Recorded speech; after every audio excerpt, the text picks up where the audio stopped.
अस्सलाम वालेकुम दोस्तों, मैं हूं याद शुजा। मेरे फेसबुक पेज और यूट्यूब चैनल पर खुश आमदीद। दोस्तों, 3 अहम खबरें लेके आपकी खिदमत में हाजिर हुआ हूं। सबसे पहली खबर यह है कि शहबाज हुकूमत को ख़तरा जो है वो इमरान खान से नहीं बल्कि ख़ुद नवाज शरीफ से है। क्यों है ये आपको बताऊंगा।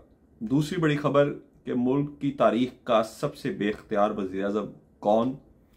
और तीसरी अहम खबर यह है कि किस वफाकी वजीर की बीवी की ईमा पर एचिसन कॉलेज जैसे एक प्रेस्टिजियस इदारे के प्रिंसिपल ने इस्तीफ़ा दे दिया है। सबसे पहले इसी खबर पे बात कर लेते हैं। एचिसन कॉलेज एक ऐसा कॉलेज है जो कि इस मुल्क का आप समझ लें कि सबसे प्रेस्टिजियस इदारा है। इस इदारे में 50, 60 और 70 की दिहाई में हमारे अरब शहजादे आके पढ़ते रहे, जब वहाँ पे निज़ाम तालीम इस कदर कामयाब नहीं था। इंडोनेशिया से, मलाइशिया से और बहुत सारे इस्लामी ममालिक से हुक्मरान ख़ानदान के जो अफराद हैं वो इसी कॉलेज में आकर ज़ेर तालीम रहे। और इस कॉलेज का आप अंदाज़ा इस चीज़ से लगा सकते हैं कि इसमें किसी आम शख्स का बच्चा दाखिल नहीं हो सकता। ज़रूरी है कि आप इस मुल्क के ताकतवर तरीन शख्स हों, चाहे आप सियासी तौर पे हों, चाहे आप ब्यूरोक्रेसी में हों, चाहे आप माली तौर पर इतने ताकतवर हों कि आप इस मुल्क की अशराफिया में शुमार हों, तो तब आपके बच्चे का दाखिला इस कॉलेज में होता है। इस कॉलेज में हमारे एक वफाकी वजीर हैं अहद खान चीमा। उनके 2 बच्चे मूसा और ईसा पढ़ते थे। फिर जब अहद खान चीमा गिरफ्तार हुए और उनकी बेगम साइमा, जो कि खुद एक PAS ऑफिसर हैं, पाकिस्तान एडमिनिस्ट्रेटिव सर्विस की ऑफिसर हैं, उनका तबादला इस्लामाबाद हुआ, तो उन्होंने अपने बच्चों के लिए ख़त लिखा प्रिंसिपल को कि उनके बच्चों की सीटें रिजर्व कर दी जाएं। उनका इस्लामाबाद तबादला हो गया है और वो बाद में आके दोबारा इनको ज्वाइन करा लेंगी। अब कॉलेज का जो असूल है वो ये है कि अगर आप सीटें रिजर्व रखते हैं तो आपको उनकी फ़ीस अदा करनी होती है। और ये असूल शायद कोई पाकिस्तानी होता तो वो अहद खान चीमा साहब की ताकत के आगे सरेंडर कर जाता, बल्कि सरबसजूद हो जाता। लेकिन इसके प्रिंसिपल जो है वो एक गैर मुल्की हैं, माइकल ए थॉम्सन। उन्होंने जब दोबारा अहद खान चीमा की वाइफ ने जब वो वफाकी वजीर बने और दोबारा अपने बच्चों को इसमें दाखिल करवाने के लिए वो आई, तो उन्होंने उसके लिए जो उनकी गैर हाजिरी में फ़ीसें थी वो तलब की, जो कि कॉलेज के असूल के मुताबिक थी कि आपने सीटें रिजर्व की हुई हैं, वरना तो आप सीटें वो छोड़ दें, कोई और आके उन पर सीटों पे अपने बच्चे दाखिल करवाए और फीसें अदा करें।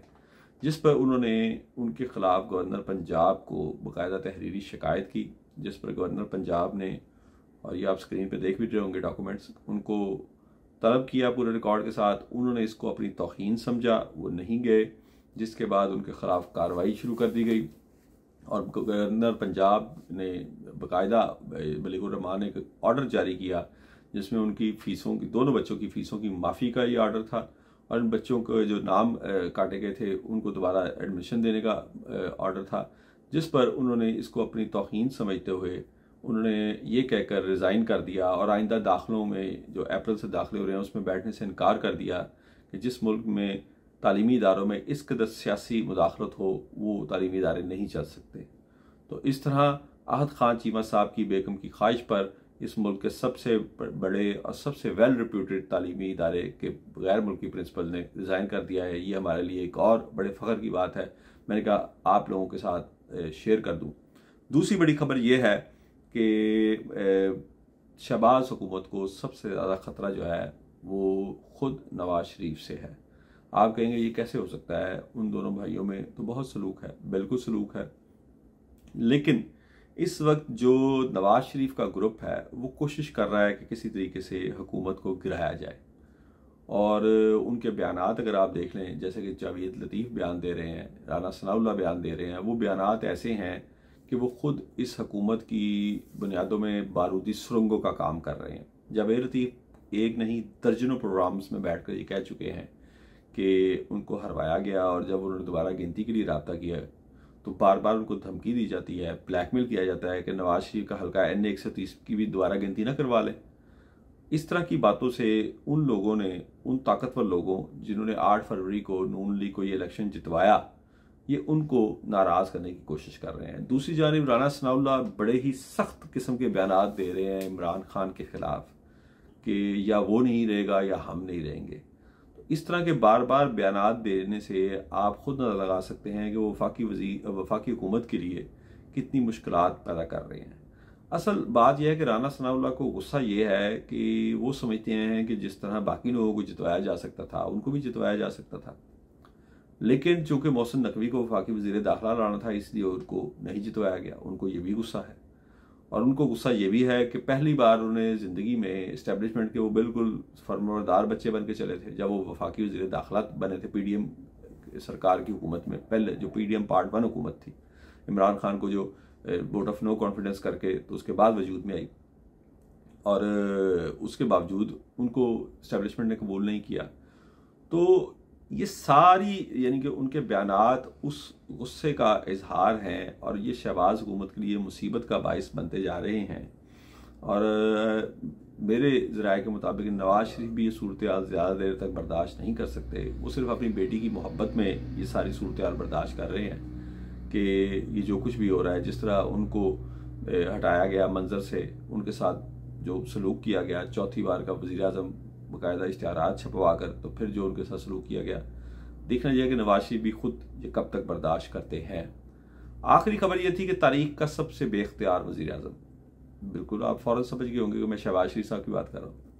शहबाज शरीफ साहब के बारे में मेरा ज़ाती ख्याल ये है कि जब मैं जर्नलिज्म में आया तो एक तालिब इल्म की हैसियत से मैंने पढ़ा कि पाकिस्तान की तारीख के सबसे बेख्तियार सदर चौधरी फजल इलाही थे।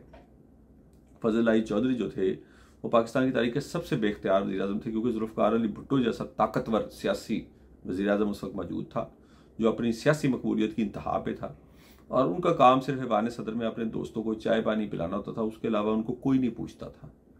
तो ये पहली बार हुआ है कि पाकिस्तान में वज़ीर आज़म इस कदर बेख्तियार है कि ना तो वो इरसा का चेयरमैन तैनात कर सकता है, यानी तैनात करके उसे वापस लेना पड़ता है। इसी तरह उन्होंने इसहाक डार को नवाज शरीफ की ख्वाहिश पर, जो एक कैबिनेट कमेटी होती है वज़रा की, उसका जब चेयरमैन लगाया तो उनको भी वापस हटा दिया गया। और ये क्यों हटाया गया? क्योंकि वो जो मेरी पहली खबर थी मैंने उसमें इसहाक डार का नाम इसलिए लिया कि इस्टेब्लिशमेंट ये समझती है कि इसहाक डार किसी सूरत उनके अपॉइंट करदा वज़ीर ख़जाना औरंगज़ेब को चलने नहीं देंगे।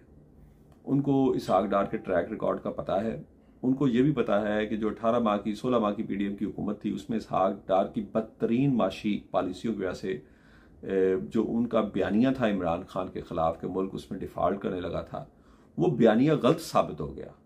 और वो बयानिया किसी और ने गलत साबित नहीं किया, पीटीआई वाले तो दिन रात शोर बचाते रहे, उनकी तो बात कोई सुनने को तैयार नहीं है। वो बयानिया खुद हुकूमत के साबिक वफाकी वज़ीर ख़जाना मिफ्ताह इस्माइल और साबिक गवर्नर और साबिक वफाकी वज़ीर मोहम्मद ज़ुबैर ने गलत साबित किया।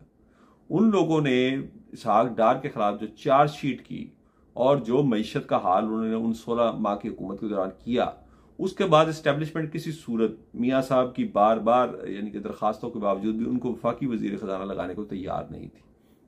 हत्ता कि उनको वज़ीर ख़ारजा लगा कर भी उनको बेदस्तोबा किया गया है, नीचे इस्टेब्लिशमेंट का बंदा ही बतौर वज़ीर ख़ारजा के काम करेगा। तो ये कोशिश थी, ये भी नवाज शरीफ की ख्वाहिश पे ही शहबाज शरीफ ने की थी, क्योंकि इसहाक डार भी उनको चलने नहीं देंगे, औरंगज़ेब को किसी सूरत भी उनको नाकाम करने की कोशिश करेंगे, चाहे इसका नतीजा मुल्क का दिवालिया होने की सूरत में ही क्यों ना निकले। क्योंकि इसहाक डार को सिर्फ और सिर्फ अपना इक़्तिदार अजीज़ है, उनको सिर्फ और सिर्फ खुद को वफाकी वज़ीर ख़जाना देखना और तो खुद को बतौर डिफेक्टो वज़ीर आज़म के काम करते देखना, जो कि वो नवाज शरीफ के दौरे हुकूमत में थे, उनको मंजूर है। इसके अलावा उनको कुछ मंजूर नहीं है। तो शहबाज शरीफ से ये भी इख्तियार वापस ले लिया गया जो उन्होंने इसहाक डार का नोटिफिकेशन जारी किया।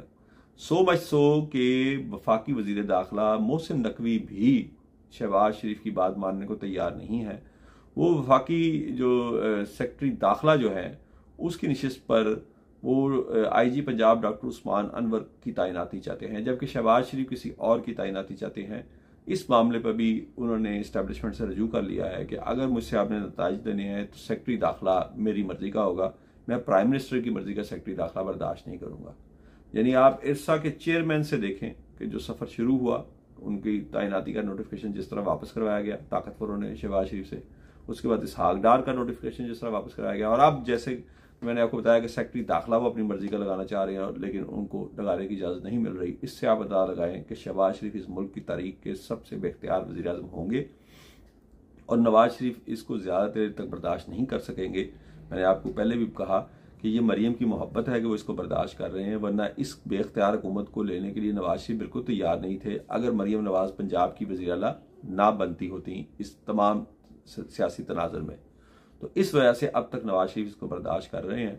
और उन्होंने ये हद तक भी बर्दाश्त कर ली कि उनको कह दिया गया कि वो वफाकी और सूबाई हुकूमत में बिल्कुल मुदाखलत ना करें, और उसके बाद उनको ये भी मशवरा दिया गया कि वो लंदन जाकर अपना इलाज करवाएं। ये सब कुछ वो अपनी बेटी की वजह से बर्दाश्त कर रहे हैं।